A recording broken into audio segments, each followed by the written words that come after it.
start, can you give us your name and what character you play? Ioan Hefin playing Alonso. And Ioan, is this the first time you've worked with Theatr Gen? It is the first time that I've worked with Theatr Gen, and I'm chuffed. And why are you chuffed? What's so good about it? It's the whole project. It's the way Ellen sort of has had a vision, the physicality of it, the pace of it, the attraction of it, the magnetism of it, really. And for you, as a Welsh speaker, Welsh first language, what's it been like doing Shakespeare, classical English playwright, in Welsh? It's been very interesting because it hasn't been a compromised experience at all. The quality of Gwyneth's translation is fantastic and it really flows.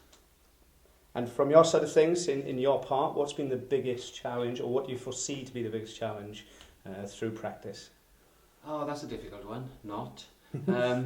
Physicality, because it's quite a physical show and I'm loving it, but it hurts. And finally then, what message would you have for anyone out there who's thinking of coming to see the show? Don't come with any prejudices. Come and be surprised and have a little bit of magnetic quality.